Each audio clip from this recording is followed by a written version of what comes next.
This is the Book Deal podcast, where you will discover the inspiring stories behind your favourite books.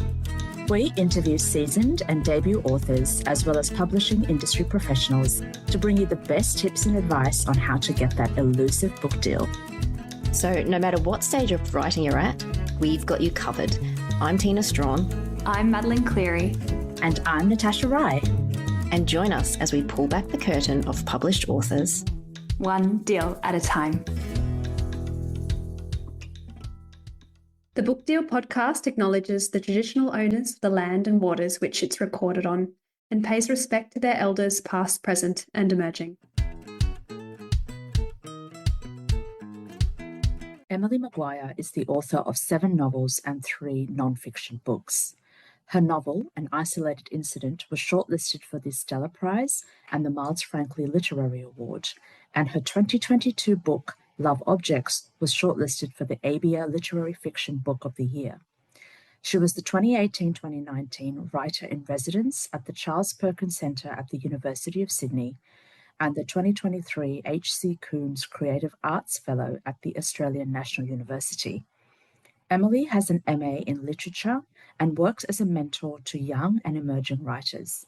Her latest book is the Queensland Literary Award winning and Prime Minister's Literary Award shortlisted Rapture.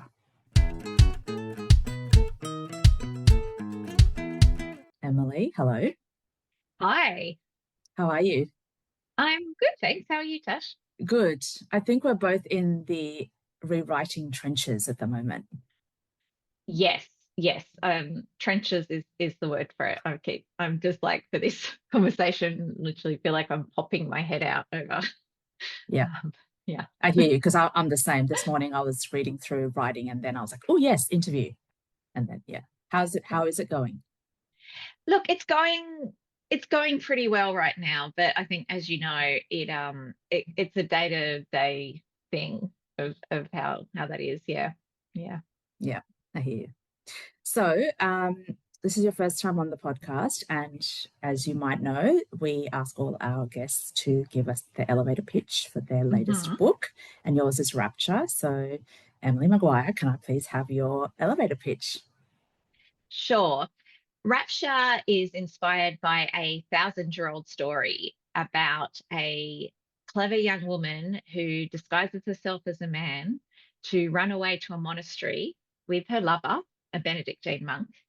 Once there, she proves herself to be basically smarter than all the other monks and rises her way up through the ranks, eventually travelling across the world, becoming a great scholar and teacher, and then, still in careful disguise, rising up to the highest position in Rome, the Pope. Wow. That's such a good pitch. Of all the pitches I've heard, you'd think I'd get better at doing my own, but not yet. So you had to do a lot of research for Rapture, and I know that you've done a lot of research for the novel that you're currently working on, and you've also written 3 nonfiction books. And I'm curious about your research, like how it differs and how you use it when you're writing fiction versus nonfiction. That's a huge question. Partly, I guess the way to start thinking about that for me is that with my nonfiction books, they have all come from a position of, like, here is this topic that I want to really explore and maybe even come to answers at the end of. So I've had a really careful research structure, like these are the things I need to know about to write this. And it's sort of turned out to be the book structure. And obviously things change along the way as you learn things, but I've really gone into it with this idea of, this is the thing that I'm writing, these are the things I need to know. Whereas with the novels, so particularly Rapture and the one I'm working on now, yes, I started with a vague idea of what I needed to know, but I really write fiction from deep point of view and deep identification with character. So to be specific, so with Rapture, yes, it's based on this 1,000-year-old legend. I knew I needed to learn a lot about the period that it was set in. I knew I needed to learn about the sort of political, religious hierarchies and structures. But really what I needed to do was start getting in touch with who my point of view character was going to be, this girl called Agnes, girl later woman called Agnes, and start, just as I would with any other work of fiction, writing internally from her point of view. And then the research questions came from that. Like, how do I understand what it would be like to be a girl in 9th century northern Germany? How do I know how she thinks? Which meant then I realizing I need to try and read the things she would be reading. I need to expose myself to, as much as possible, the world that was around her. And so, yeah, the research was sort of driven by character and by the need to understand this character rather than being an external structure of where I wanted to end up, which is more how I'd write nonfiction. And so, given that's the way you approach it, like I've heard you talk about Rapture before, and I know that it came out of a work of art, right, that you saw a while ago. It came from a lot of different things. I guess initially it came from a paragraph I read in a really old book on medieval Christianity. And that's when I learned that this legend existed, that there had once been a female pope. So that was really the first thing. But then I do sort of deliberate noticing is a big part of my writing practice. And so I kind of collect and journal, and I'm always collecting works of art and things that strike me. And there have been several works of art, and I think the one you might be talking about is a Kiki Smith sculpture that struck me as really important to this novel and this character without really knowing why yet. And so I sort of surround myself with those images where I can and write towards them as well. So what's different for you then in terms of the spark for writing nonfiction? Yeah, it's a question I'm not quite sure of the answer to, except the way I think of it in my mind is more like, with nonfiction, I think I know what I want to say. Like I mean, it's only been the 3 books, and the last one was quite a while ago, but in nonfiction, it's like those are all sort of books around or to do with feminism and the lives of women. And it's really something like, oh, here's the thing I'm noticing, and I really want to understand it more and tell other people about it, maybe. And so I'm sort of driven by this, didactic is a word that it can sound very negative, but I think when it's intentional with writing, it's almost like, hey, listen to this, look what I've noticed. And let me explain what I think is going on here.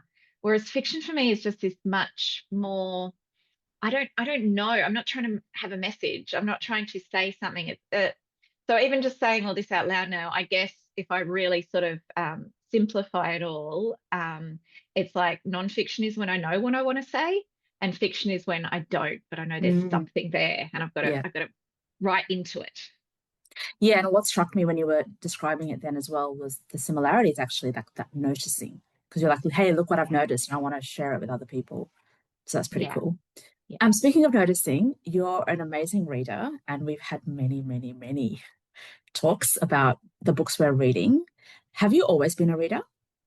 Yes, and I will just say that you are an amazing reader, and you're my favorite reader to talk about books with, as you know. Yes, I've always been a reader. My family are all readers, and I grew up in a very book nerdy household, as in like weekly family trips to the local suburban library where we'd all get out pretty much maximum allowed number of books. And then it was like pretty soon, I mean, very early, running out of books for that week, and my siblings and I would just write our own. And I feel now for our parents, because the number of terrible little plays we put on that we'd written, or books that they had to sit there and read that we had written when we ran out. So yeah, huge reader always, and from a really early age attached this idea of making stories as well as reading them. Yeah. And at what point, maybe there wasn't a point, how was it to go from being a reader and then also seriously contemplating that you could be a writer too? That was an on and off kind of journey, because, as a kid, I just assumed that I was a writer. I mean, I just always wrote from reading. And then I've told this story before, but when I was in year 9, I said out loud to my year 9 English teacher in front of the class that I was going to be a writer. And he cut me down very publicly and harshly. Ugh. So I think when I've told the story on ABC radio, I said that he said nonsense, but actually he said bullshit. Because it was that kind of school. And I know now where he was coming from, and it was from the place that like all the boys in my class were like going to play first grade rugby league. You know, everyone was going to be a rock star or a footy star or whatever. So it was like from that. But I really admired him, and actually he was a great English teacher in a lot of ways. Like he would bring books in for me because I was such a great reader. So it was a more complicated thing than the initial story sounds like. But it did cut me to the quick, because I suddenly saw myself through his eyes or through other people's eyes, and I thought, yeah, what do I mean I'm going to be a writer? Like, I don't know any writers. When I really think about it, all the writers I read are dead or from like the other side of the world. And I did, like, it felt like I'd been going around saying I'm going to be a pirate or I'm going to be a mermaid. Like, it was just ridiculous. And so I stopped writing. I mean, apart from things I had to write, I just stopped. It just seemed, I felt so, it was shame, I guess.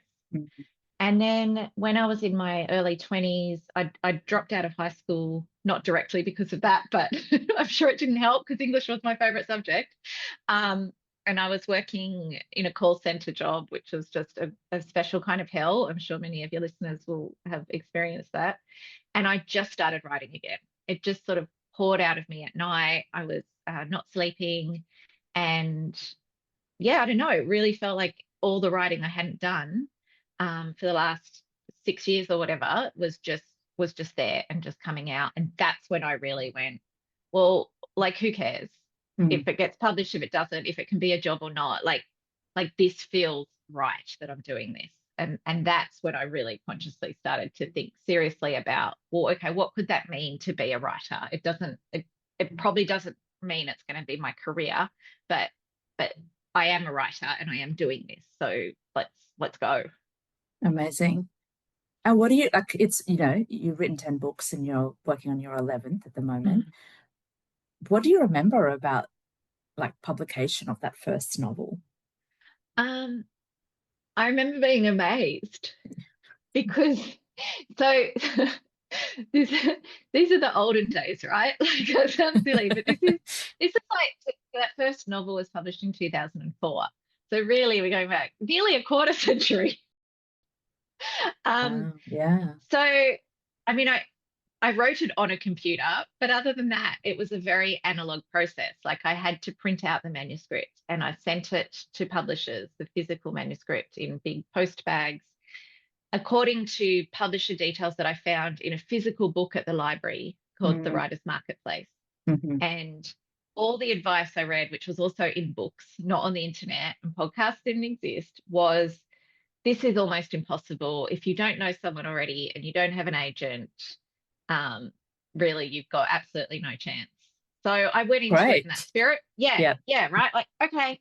I did get through the Australian Society of Authors. I won, I guess, a mentorship with the wonderful, now late, sadly, Liam Davison. And that was literally the first time anyone else had read. I guess that process of entering that, and then having Liam Davison read my manuscript and give feedback. So that was the first time of feeling real, in the sense that it wasn't just in my own head. And then that, I guess, is what gave me the courage or the delusion to actually spend all that money. I think you need both, right? Well, right. And especially when you've got to spend all this money, which I didn't really have, to print out manuscripts and pay postage and go to the post office. Like, so I did all that but genuinely didn't expect anything to really come of it. And I was right, because all the rejections came in. And then after, I don't know how long of doing this, it took ages because you had to wait to hear back, and it was by post. I got picked up by a tiny Australian publisher, Brandl and Schlesinger, who still exist. They were literally a 2-person operation out of the Blue Mountains, but publishing beautiful, beautiful books, a lot of poetry, a lot of works in translation, which mine was neither. But they picked it up and it just felt miraculous. And they, you know, they made it into a book, and there it was, and it just felt like, okay, I've done it now. I've done the thing. What was it? And what was that book? That book was called Taming the Beast. Mm. And as it happened, it was with this tiny publisher here who did a beautiful job. And the really significant thing, apart from having a published book, was that they then sold the international rights of that first novel. So even though it didn't really make any kind of impact here, in fact, it was the couple of reviews it got were terrible, and I can still recite them from memory. Oh. Which, as you know, Tash, I don't go looking for reviews now. I'll read them. And that was a hard-earned lesson Yes. from that first one. But despite that, it was published in the UK. It got translated into, I think, 7 or 8 languages. And then it also had a US publication. And I did sort of a little tour in the UK and then another one in the US. And that sort of was the real launching pad for me to have a career. I think that first book here was exciting and felt wonderful and felt like in and of myself I had done something that was really important to me. But in terms of then considering, you know, could this be a thing I keep doing? It was that it had those international sales and that it got some kind of traction elsewhere, even though it didn't here, that made me think, yeah, okay, there's something here that I can keep doing, not just for myself. And you know what vindication from that moment? That teacher said bullshit to like, yep, here's my international deals. So yeah. yeah. So along the way, were there moments or times where things felt bleak or you faltered and you weren't sure about the career stuff? Oh yeah, constantly. Career-wise and, you know, writing itself wise, craft wise, because, you know, they are interrelated, but they are two different things, I think, in terms of despair. Like there are times when I felt really good in the writing, and that hasn't connected with, you know, a publisher or a marketer or an audience or whatever. And that's one kind of feeling despair. But actually for me, the worst is that the writing's not happening and I don't feel that that's going well, because that feels like such that's my way of being in the world, is writing. And so even though it sucks if a book doesn't do well or a publisher doesn't want it or whatever, it does feel worse to me the times when I've written something and feel like this just is not it, and I don't know how to make it better, and that, you know, that feeling that the writing is not working for me is a worse feeling. But yeah, like in terms of the world's response to my writing, I think the thing is about being 20 something years in and things going pretty well, the last book especially, is that it's easy to for people outside of that to think it's, oh well, it's a dream run, like it's all so great. And actually 10 books over 20 something years, and most of them didn't really make an impact beyond a very, very small circle of readers. And so for most of that time, I've been just working with this feeling of, as long as I still feel driven to do this, and especially like even if, you know, I can keep getting published even in a, you know, fairly small way, making a fairly small audience and impact, that's great. Like that's better than working full time in a call center and wishing that I was writing. Yes. Even if I have to do a bit of that other work as well, which I always have, not call center work, but not made a living from it for most of my career, it's still how I want to be living. And so I think that's what's enabled me to keep going, is to never have that expectation that this is going to be a full-time career, I am going to be wildly successful. That would be lovely, but to not have that expectation, and to not overly attach the business of publishing or being an author with the feeling that I get from writing. So I want to ask you a bit more about what you've just said, but I just wanted to also say that last year I met up with Siang Lu, the Miles Franklin winner from 2025, and he said to me that you should be the person that is held up in every writer's classroom across Australia as an example of beautiful craft and how to persist and persevere and have this build a career and how Me, and how I should be that person. yeah, he actually said that. Yeah, and he was saying that Oh, for him that you've always been this very generous industry citizen, but alongside that, just literally quietly working away and just getting books out there and building this career. And he goes, and that's what, in his view, that's what a writer looks like in Australia. Like that is what it takes. So yeah, I'm sure he that's doesn't mind actually me made me telling you that. quite emotional, because that's nice. That makes me happy to be seen that way. Yeah. So then back to what you said about the times where you've been really happy or connected with something you've written, but maybe a publisher or an agent hasn't been that enthusiastic. Like, what do you do with that? How do you navigate that? Yeah, it is difficult. I remember, I guess, the really striking example of when I kind of really went through it and had to learn this was with my third novel, Smoke in the Room. And that I felt really good about. And when I sent it to my publisher, so the response was like they were going to publish it. They'd already, we had a contract, but the editorial response to it, I remember ringing a friend, a writer friend, and saying, like, they just actually really hate this book and seem to want it to be a completely different book than what I'd written. And it was really spinning me out, because I was like, they knew what this is when they bought it, and this is the book I've written. And yet, from reading the editorial, it feels like every single thing about it is terrible and they want it to be different. And I had to, it was good to have a friend to talk to about it, but also I had to sort of tease apart all the things that were going on with me then. And what I now know is that was the first time I'd been really deeply, properly edited. And that now I love. I love, love, love, love. I want that so much, to be deeply read and edited. And I hadn't experienced that before. I'd had fairly light edits on the other novels. And so that in itself was a confronting thing, to have someone questioning all these aspects of this novel so deeply and thinking about things that I just hadn't even thought about. And the other part of it was realizing that I could still determine what this book was. That yes, it's great to work with an editor. It's great to be well edited and to sort of even be in conversation deeply with someone who's thoughtful about your book and deeply engaged. But also when it comes down to it, it's my book and it is my name on the cover.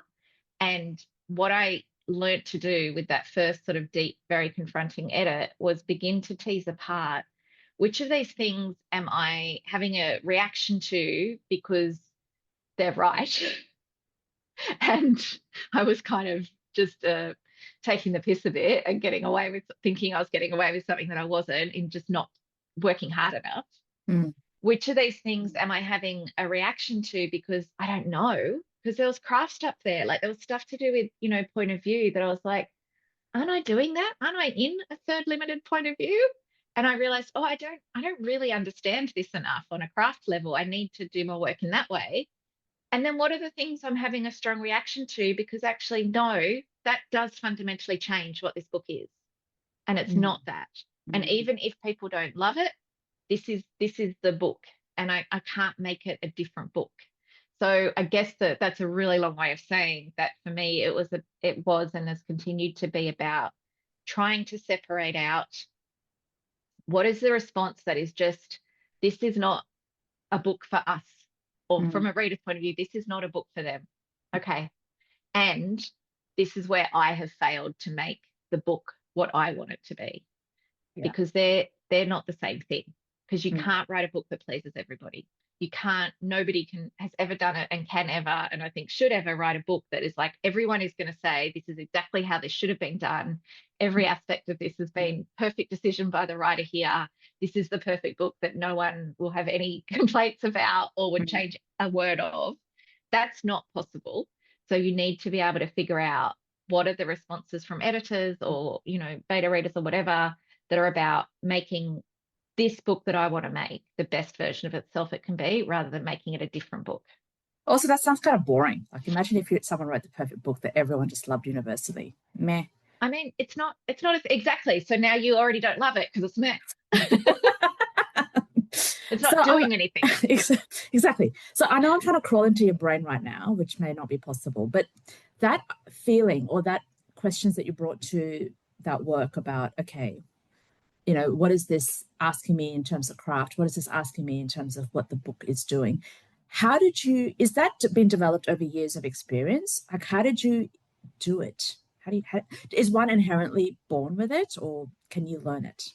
No, I definitely wasn't born with it. I had to learn it. And I don't think I nailed it on that one book. I just know that was really the book where I started to understand that this was what the job was once the book got to that stage. Smoke in the Room, I mean, I think I probably said this to you before. I've definitely said this in classes that I've taught, but that was my third novel. If it had been my first, I don't know that I would have kept going. It was such a hard and everything about it felt so hard. And so, of course, that is what becomes the huge learning experience when you do push through those things and keep going. But if that had been the experience with my first novel, I don't know if I would have. And it was partly that I had done it twice before, as in written a novel and finished it, that made me, I guess, feel like, okay, I can do this. But it was really hard. I think in the end it went through sort of maybe 4 or 5 full structural edits. And a couple of different editors. Like it was rough going, and I'm really happy with how it came out. Yeah. I mean, every book sort of, especially years on, you think, oh, now I'd change that.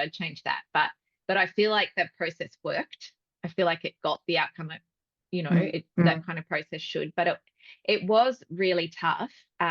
One of the things that helped was that the editor who ended up working on it most closely with me, Emma Rafferty, who was in it then and now, I guess, actually is at Payne Macmillan. She is just one of these dream editors who had a way of sort of, I guess she taught me how to be well edited, is how I'd put it. Oh, wow. Okay. I can remember because I had a trip away around the time when we were really deep in it because it went on for so long. And she was emailing me sort of I guess, scans of pages in which she'd written notes on and really breaking things down. Like it was just such a personal, intimate process. And she wasn't just saying, oh, well, this bit isn't working, or you need to do this, or you need to do that, or telling me things. It really started to feel like a conversation where she was getting into like, well, here's how I'm reading this. Is that what you're meaning it to be? And then we could get a conversation which really got to what I'm trying to do rather than her impression of what it should be. And that sounds like a basic thing, but it was quite revelatory to me. That is the thing. That is the thing of a good writing partner or a good editor. And so I think we battled through it with that novel. And then that sort of became such a light for me to even now self-edit, or when I'm doing revision myself before it even gets to someone else, that when I'm reading over a bit and I'm a bit like, to instead of just going, I'm just going to change this, or I'm just going to keep fiddling around the edges until maybe it will be better, is to step back. And I'll often sort of journal or write a little like nerdy letter to myself, like, what is this trying to be? Like, what are you trying to do here? And work at it from that angle. And I guess, again, I'm giving really long, sprawling answers. No, but I think long, sprawling answers. Lucky. I think the essential thing for me in all of this is just the idea that I really had to learn with that third book, with Smoke in the Room, that a novel for me is made in the rewriting. That the first draft, or even it could be, several drafts in, but it's not itself until it is, which is to say that no version of it until it's out there on the shelf, I guess, is the novel. It's always a work in progress until it's not. And so to feel like, well, we'll stuff it, this is just how it is, that's not an option. So this is how it is comes when you feel like, yeah, this is how it is. This is the book. And then every step along the way, you can still be having conversations, and even if it's just with yourself or with your notebook, and making it more what you want it to be. My mind is blowing up. No, I really like that. I like that so much because it's so true. And I didn't even know how to put it into those words because they just feel so true and they're so resonant. Like, yes, that's exactly right. All the searching and fiddling, or not the rewriting that we do, it's to find the book. Yeah. Yeah. And it's I need to go away and that just be on my own for a bit and just think about that. Go on. Oh, wait. Okay. Wow. Okay. That's amazing. Sorry, I'm just staring off into the distance. I need to just calm myself. Okay. So on the other side of that then, is it a similar process when you're writing something that you don't like, or it hasn't got to where you want it to be, or that you're happy with, and people around you are like, yeah, this is great, or this is fine? Yeah. So that hasn't happened that often because I don't really show my work early. I don't tend to show my writing until I am already feeling, not necessarily this is great, but this is as far as I can go on my own now. And I need to see it through someone else's eyes. So usually by then, I know that it's not working, but I don't know why. That's why I need someone else's eyes on it. Yeah. Okay. So I guess if I did show it to one of my very few trusted readers, of which you are one for the last few books, and the response had been, this is perfect, let's go, I would have a bit of a crisis, I think, a bit of an existential crisis, because I only have really 3 readers that I really, really trust at that stage, at that early stage. And so far, none of you have been off in terms of telling me something's working when it's not, or vice versa, which I know that sounds like I'm getting a bunch of yes women around me who are just going to agree with what I already think, but it's actually not that at all, because it's about the specifics. So I'm like, okay, here's the manuscript, Tash, and it's as far as I can go without seeing other eyes on it. I know it's not there yet, but here it is. And then it's you actually agreeing, though very kindly, okay, no, it's not there yet. Here's the specific things that tripped me up. And that then can start that whole process of me like, oh, going back to those bits. Yes, I see exactly what is going on there, and working on those specific problems. So that has been my process. So sorry, I do go on, don't I? No, I like it. This is great. I think, to go back to your original question, that the experience that I've had of writing something and just really knowing this is not good was I did write a novel. So I've written a whole novel, or a whole novel draft, that no one has read. And it was actually after an isolated incident, which was my 5th novel. So it was quite far in. And I wrote this whole manuscript, and I worked on it as hard as I could. I did everything I normally do, and it just is no good. And it's just no good in my own estimation, and not even to a point where I think advice from somewhere else would be helpful. And that's a real difference for me, that I can work on something and know, okay, it's not there yet, but it's essentially a sound thing that I'm doing here, and I know it needs some work, and this is a lump of clay. This isn't even a book yet. And it's a horrible feeling. It felt like I'd wasted years, whatever, but I don't know any other way to do it, because again, to sort of go back to my thing that I repeat all the time, like what we were just saying, you've got to kind of write the novel to work out what the novel is. Yes. Yeah. And if exactly. At some point it's like, oh, what if this isn't a novel? What if this isn't anything? This is 100,000 words that actually isn't a novel. Then maybe I could push that out and someone might publish it and just get it out there. But I don't want to do that. No. Because that feels yuck to have something out there. Yeah, that doesn't sit well with you. Yeah. Yeah. So you're a teacher and a mentor. So when you are working with someone who's either an emerging writer or aspiring writer, I don't actually like the word aspiring writer, because if you write, you write, right? We're all aspiring to. Yeah, exactly. What advice do you give them, like in terms of how they could maybe find trusted readers? Yeah, it's one of the things I say is to really take that seriously, the idea of trusted readers. I have seen a lot of new or newish writers get badly burnt by showing their work too early is one thing, but also to the wrong person. And the wrong person could mean someone who is going to be highly critical and not be good at actually wording that advice in a helpful way. Mm-hmm. So it might be advice that is needed for the manuscript, like it might be really smart from a craft perspective. But I think there are ways to prevent what my goal always is, and because this is what I guess Emma Rafferty way back when kind of did for me and modeled for me, and even before that, actually, Liam Davison in that first mentorship, is somehow able to give advice that when you drill down to it is quite hard, in that, like, this is tough advice. They're really going there. They're not letting you get away with anything, but delivered in a way that made me feel excited about getting back to work, because it was like, oh, yes, I can see how this is going to be so good. And that feeling of collaboration, almost of excitement, as opposed to giving that same advice on a craft level that feels like I've written something really rubbish and it would take so much work to make this good. Yeah. And it can be the same advice, but it's about the way of giving it. So that to me is always really important. And I try, and when I even sort of talk to students about giving feedback to each other, I try and make this really clear. It's not about not saying the thing that needs to be said in terms of craft, because that actually, if someone has come to you with their work and wants feedback, I think it's actually really disrespectful to be like, oh, that's wonderful, aren't you clever? No notes.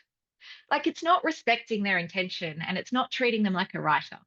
And that first time I had Liam Davison as a mentor who gave me notes, and they were tough notes, it was the first time I really felt outside of my own head, like I was a writer and I was being spoken to like a writer, and I was being treated like someone who wanted to do the work, who wanted to make it better. And that is really important. So it's not about being like, oh, this is great. It's about also not being like, chuck this out, start again, you're rubbish. Because it's mean, but also it's just not true. And again, to go back to this thing, that it's not done till it's done. It's a work in progress until it's not. And so anything that you are coming to as a reader, as a mentor, as a critic, as a criticism partner, as a beta reader, I think the intention always has to be, this isn't finished yet. How do we help it become itself? And that's an exciting thing to do, to help we're making something great together here and contributing to this. So as the writer yourself trying to find those people, I think that conversation at some point is important. So whether you're in a writers group and you'll have a kind of ethos out front, like we're going to be real with each other, but we're all going in with the goal of this can be done. Nothing is hopeless and terrible. Like this can be done, and we're going to find the way to do it. The other thing I often say is family and friends are usually not going to be the right person to be your early readers or your critical readers. That's speaking very much from my own experience. Apart from you, who are my friend and my first reader, which I'll get to in a second why you are, but my family in particular, I'm lucky, incredibly supportive, but they are those readers who will be, oh my God, this is wonderful. You're a genius. How are you real? And that's loving it. Yeah. Beautiful. Yes. It doesn't help me make a manuscript better. Yeah. That's what you want once the book's out there and you can't change anything, and other people might be doing reviews and stuff. That's when you need that person to say, you're a genius, this is perfect. When it's still in development, that's not what I need. So that's not family and friends.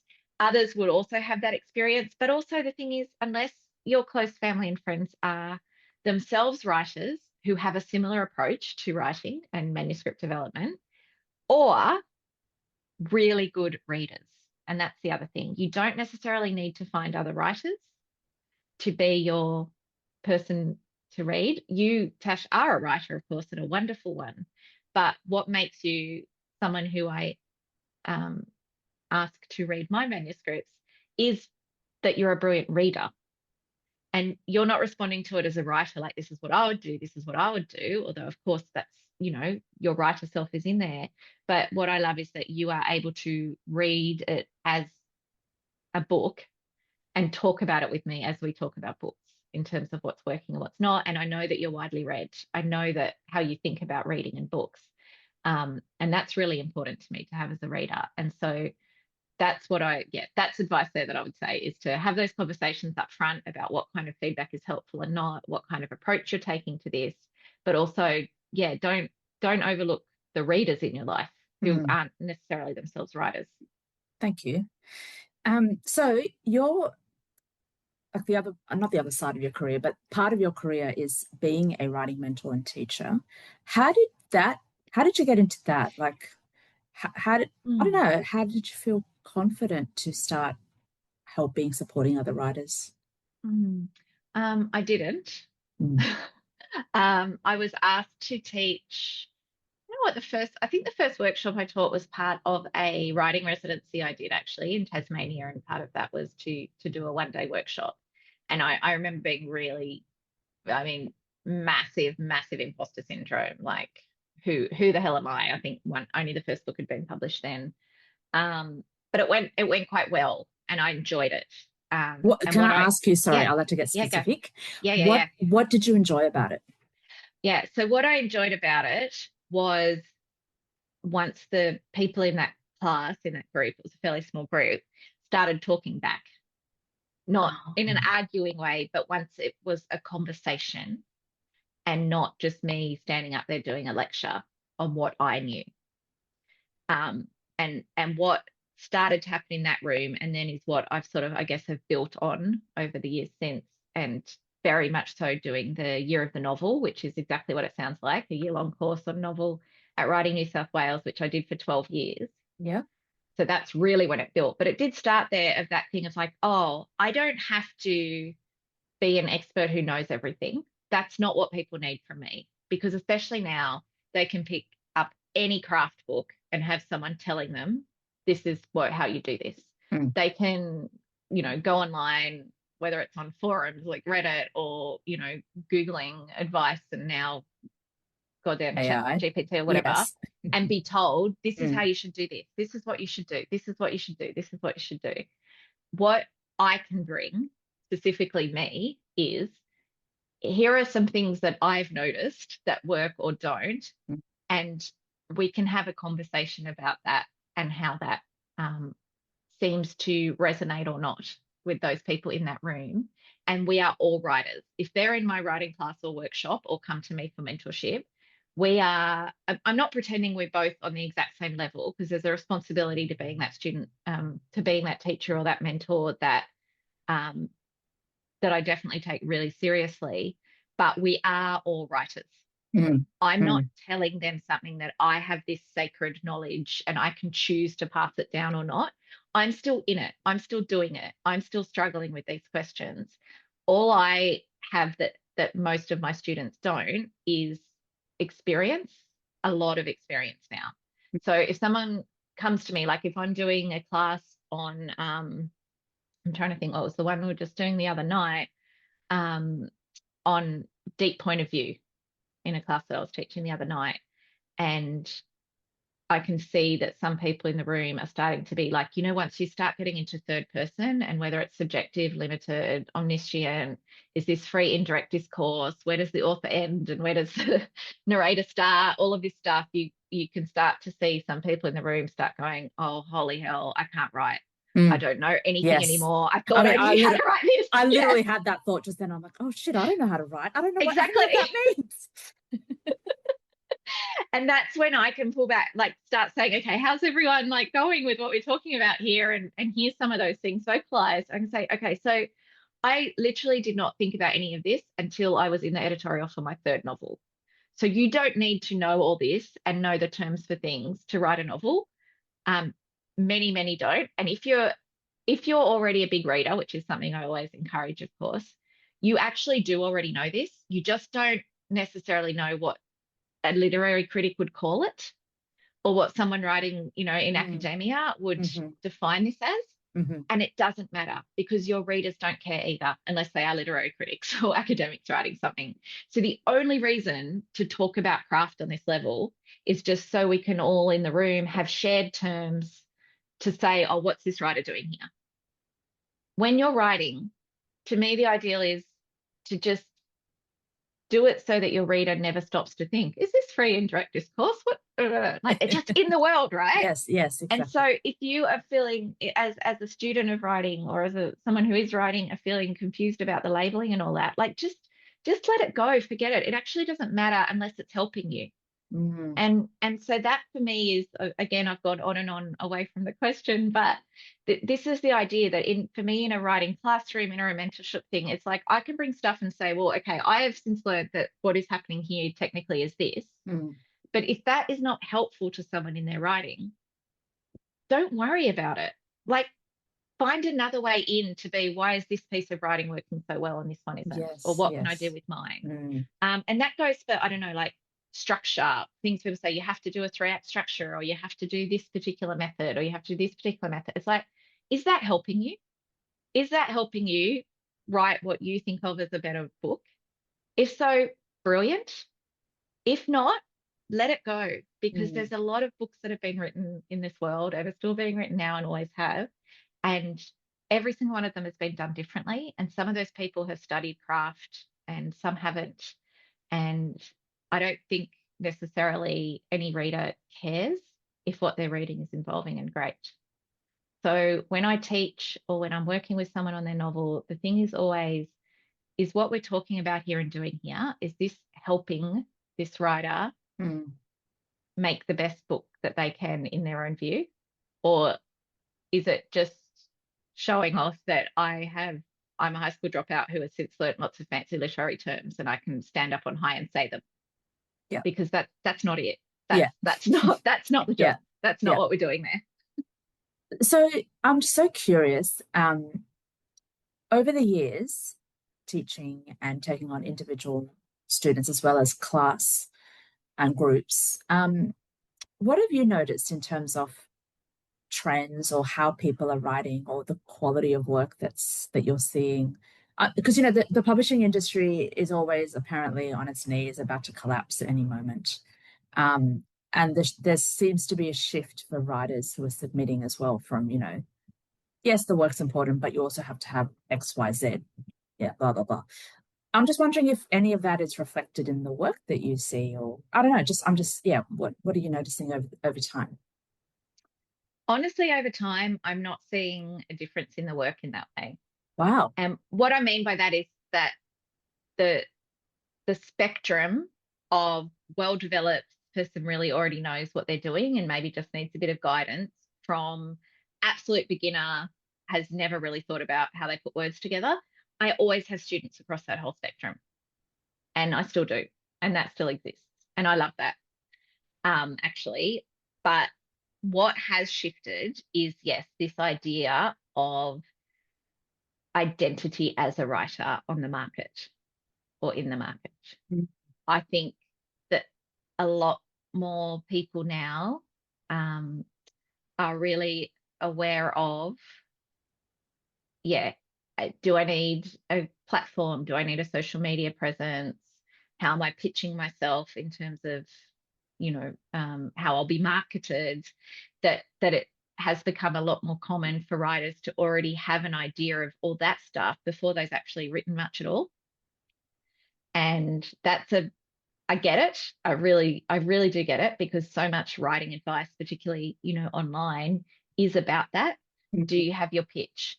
Where do you fit? What are your comp titles? And that's all important. I know it is. Like, if you want to be, published and in the industry and have any kind of career, let alone a long one. But you've got to write the book first. You've got to have the book, and possibly more than one, and definitely many drafts of it. And so I think it's not about the quality of writing I'm seeing. It's about how early in the process a lot of writers are thinking about stuff that, I mean, look, I'm not a publisher, I'm not an agent, I'm not in the industry in that way. And so, you know, my advice is what it is as a writer, Sure. is that most writers would, like early career writers, or emerging writers, would really be better off spending a lot more time on the manuscripts themselves before they're worrying about that stuff or thinking about that stuff. Yes, there comes a point when you need to, but I think that point is later than many writers think it is. Yeah. Yeah. Yeah. I remember you saying that because I did the year of the novel with you in 2017. So I remember you saying that, like, just focus on the manuscript and the work for now and all of that. And that was so helpful because I remember at the time feeling a bit, what's the right word? Crazed? No, not crazed. Just quite worried. Like, I don't know what my identity is. I don't know how my pitch will go. So that was really helpful. So I've got a couple more questions. What have you figured out in terms of how to keep going career-wise, craft-wise, as an Australian author living in Australia? Again, the two are two quite separate things. Yes, I know. I'll put them together. Well, I mean, we have to eventually. That's the thing, right? Yeah. Like we do have to. But craft-wise, for me, it's definitely to just stay curious and excited and interested. To, like, I don't consciously think like I need to do something completely different with the next book or anything like that, but it is like I need to be really interested and engaged in what I'm doing and to feel like I am learning all the time and pushing myself. So for me, that's it. That's the only thing to longevity, to keep being really interested and not feeling like I'm just phoning it in. Career-wise, look, since I've first been published all those years ago, people have been saying the novel is dead, fiction is dead, the industry is dead. And sometimes it's been more dead than others. Like, it really does come and go. And yeah, look, I think it does feel like now we are in a time of, this does feel different this time, mostly because of AI stuff. And also more broadly, the sense of devaluing of art and literature and things like that. So I career-wise, I can feel quite dark about that stuff. On the other hand, there are lots of readers out there still. And whenever I go to like a book festival or a readers event, and yes, I guess they're just little pockets in the bubble I'm in, but it's enough. It's enough to have hope to keep going, that I'm not just doing this for myself because I love it, that there's people there who also really love and care about books and literature and Australian books and literature. And then I remind myself I am one, because again, I'm a reader before I'm a writer. And when I think, and you know, the conversations we have about books, what books still mean to us, other people's books we're reading as readers. Exactly. We're not the only ones who feel like that. Yeah. There's lots. And so that's hopeful. And then the really big pragmatic thing to get very, very nuts and bolts about sustaining a career as an author in Australia or anywhere probably is to think about really how you are going to, well, what's an acceptable level of income for you to live at. And that is really, really basic stuff to think about. But the question of how can I make more money as a writer, that's a reasonable one. And there are various side hustles and things that people do. There's always the keeping the day job, which most Australian writers do, or at least, you know, part of the time, to have another job as well. But the side that I don't hear people talking about, because it does feel a bit icky, is actually, what do I need to live? And this is a different answer for everyone. It's not a right or wrong thing. Like, I live quite frugally, and for someone my age and all of that, I'm, you know, I don't have the stuff or the lifestyle that maybe I would if I had a different kind of career. But it means I can spend more of my time writing and less doing those side hustles and that other work. I know, I mean, I don't have kids.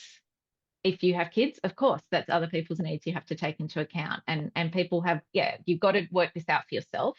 But I do think, along with the question of how do I make more money as a writer, is this question of what will make me happier? Is it actually making more money, or is it figuring out how to live on this amount of money so that I can spend more of my time writing.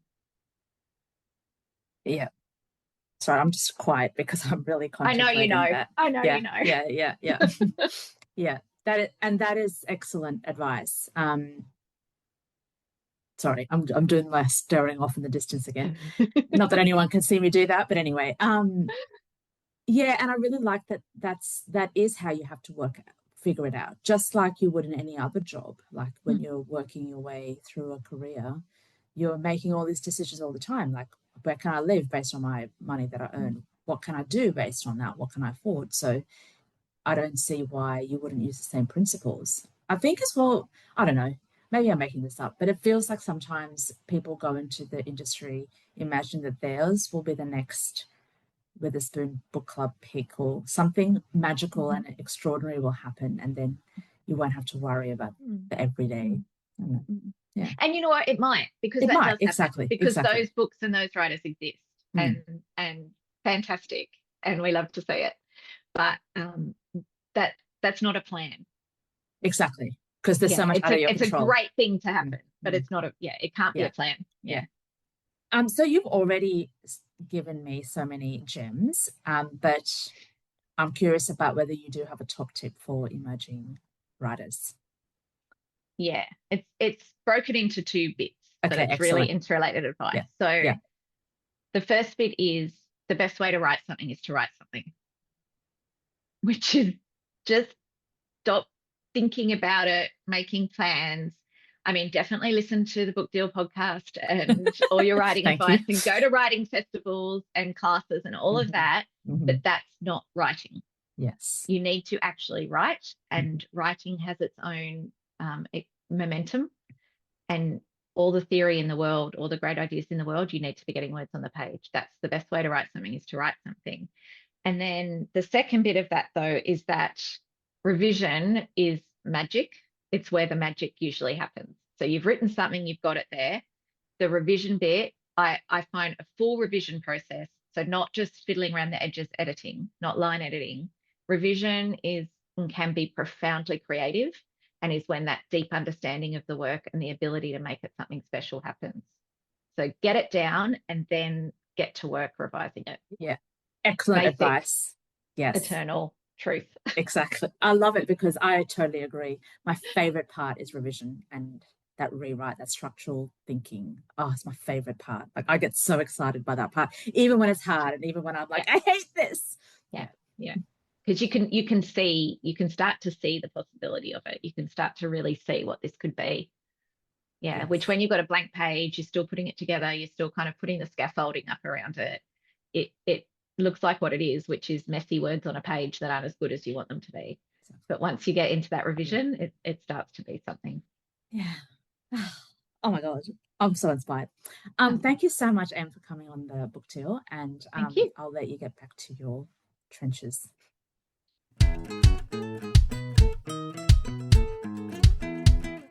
Thank you for listening to another episode of the Book Deal podcast. If you are enjoying the pod, we'd really appreciate you following or sharing the show in your podcast directory, checking us out on Instagram and Facebook, or supporting us through our Patreon community at patreon.com/the Book Deal podcast.